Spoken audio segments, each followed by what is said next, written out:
Hello and welcome to my channel म्यूजिबिलिट। आज हम करने वाले हैं आर्थर मिलर का most famous play death of a salesman. Let's see about the play right.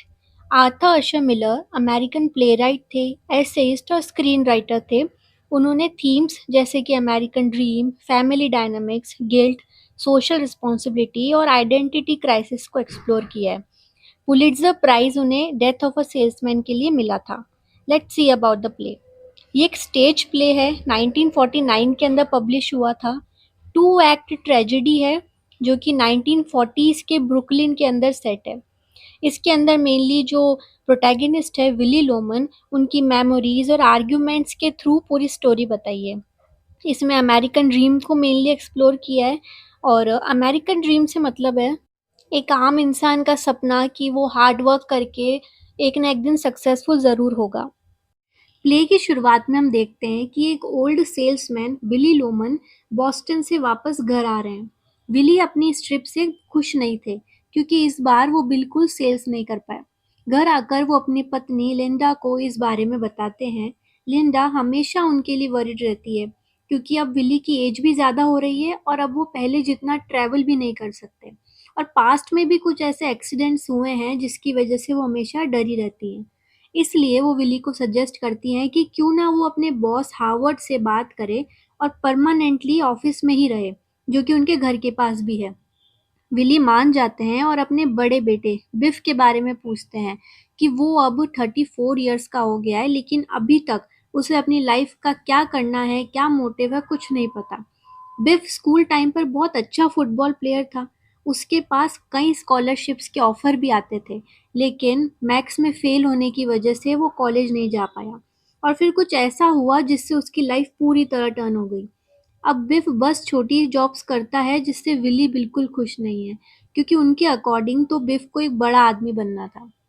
दूसरी तरफ बिफ और उसका छोटा भाई हैप्पी अपने पिता की मेंटल हेल्थ के बारे में बात करते हैं कि कैसे अब उन्हें हेलुसिनेशंस होते हैं और वो कभी छोटे बिफ और हैप्पी के साथ खेलते हैं, कभी अपने मरे हुए भाई से बातें करते हैं। तभी विली वहाँ गुस्से में आते हैं और उन दोनों को कोसते हैं कि तुम दोनों किसी लायक नहीं हो, जिंदगी में जो मैं चाहता था तुमने कुछ नहीं किया। विली को शांत करने के लिए वो दोनों कहते हैं कि किसी बड़े बिजनेस आइडिया पर काम कर रहे हैं। विली के जाते ही बिफ हैप्पी से कहता है कि कल वो अपने पुराने जो बॉस हैं उनसे लोन की बात करेगा। और हैप्पी भी कुछ अरेंजमेंट्स करने की बात कह के वहाँ से चला जाता है। नेक्स्ट डे विली अपने बॉस हार्वर्ड के पास जाता है और पूरी सिचुएशन समझाता है। हार्वर्ड कहता है कि यहाँ ऑफिस में कोई काम नहीं है, उन्हें ट्रैवलिंग का ही काम करना पड़ेगा। विली जो कि हार्वर्ड के पैदा होने के पहले से यहाँ काम कर रहे थे टायरलेसली, और उसके फादर विली को बहुत पसंद भी करते थे। कहीं न कहीं उसे कॉन्फिडेंस था कि हार्वर्ड उसकी बात ज़रूर समझेगा। पर विली की जो ये कोशिशें हैं ये सब धरी की धरी रह गई। लेकिन उन्होंने फिर से एक बार ट्राई किया और इस बार हार्वर्ड सीधा उन्हें कहने लगा कि आप थक गए हैं, दिख रहा है आप थक गए हैं, तो अब आप अपने घर पे रहिए, ना आपको ऑफ़िस और इस काम पे आने की कोई ज़रूरत नहीं है। जिस कंपनी को उन्होंने अपनी ज़िंदगी के 35 साल से भी ज़्यादा दिए थे, आज उस कंपनी ने उसे फायर कर दिया। ये बात सुन के उनके जितने भी भ्रम थे कि वो इस कंपनी के लिए बहुत इम्पोर्टेंट है, वो सब टूट गए। दूसरी तरफ बिफ के बॉस ने तो उसे पहचानने से ही मना कर दिया, लोन देना तो दूर की बात थी। विली वहाँ से निराश होकर अपने दोस्त और पड़ोसी चार्ली के पास जाता है। चार्ली जो कि हमेशा विली की हेल्प करने के लिए तैयार रहते हैं, वो उन्हें अपना ऑफिस ज्वाइन करने का भी ऑफर देते हैं। और लेकिन विली जो है हमेशा अपने घमंड में उस चीज़ को मना कर देते हैं। लेकिन उनसे हर महीने पैसे ज़रूर लेते हैं अपना लोन चुकाने के लिए घर का। चार्ली के ऑफिस पहुंचते ही विली को उसके बेटे बर्नार्ड से मिलना हुआ, जो कि एक टाइम पर बिफ के साथ पढ़ता था और उसकी पढ़ाई में भी हेल्प करता था।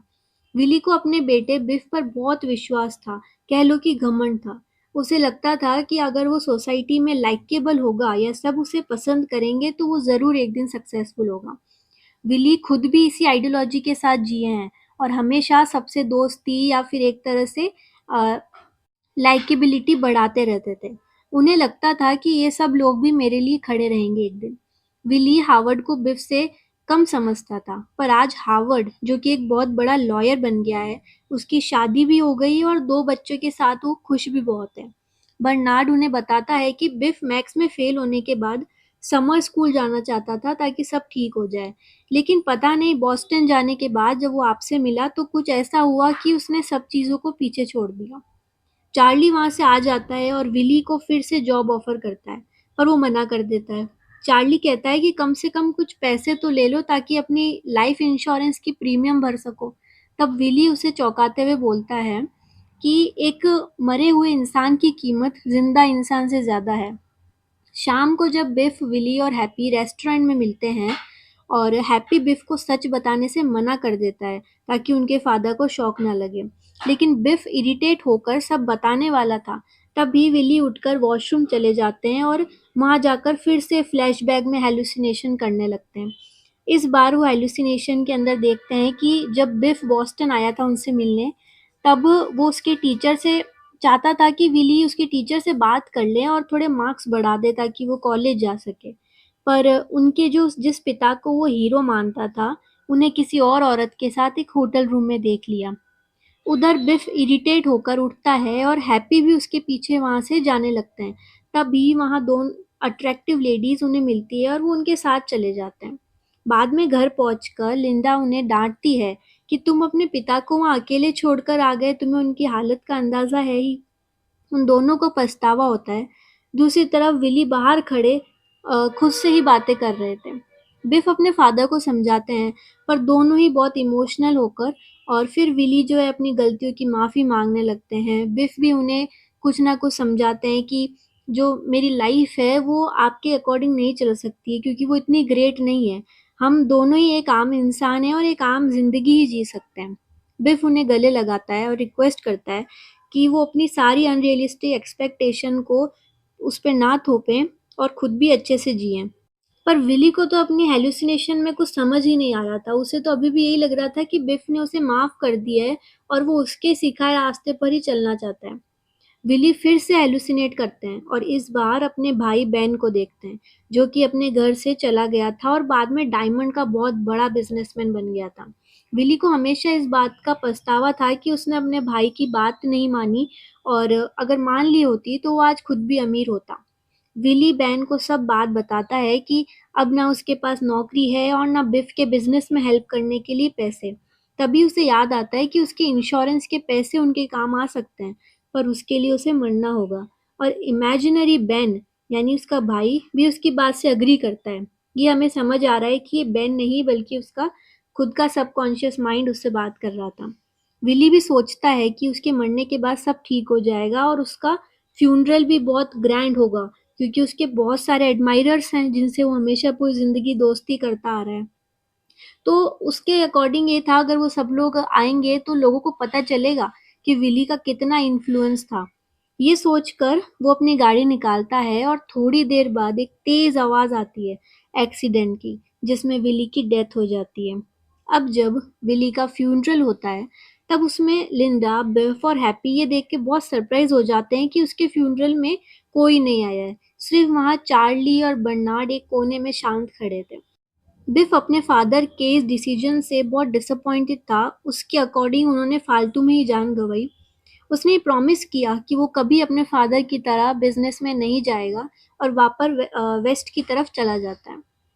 हैप्पी, जो कि आज तक उसने अपने फादर के अकॉर्डिंग जिया है और आगे भी वो डिसाइड करता है कि वो चाहे ज़िंदगी हैप्पी हो चाहे अनहैप्पी हो, लेकिन वो अपने फादर के अकॉर्डिंग ही उनके ही पगडंडों पे चलेगा।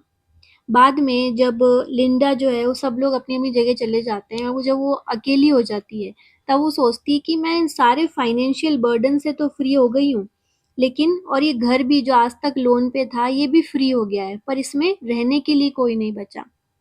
Now this play ends here. American dream या ह्यूमन एस्पिरेशन पर एक बहुत इमोशनल स्टोरी थी। A man who lived with all the expectations died with the burden of those expectations. Tell me what you think about this play in the comments. Thank you so much.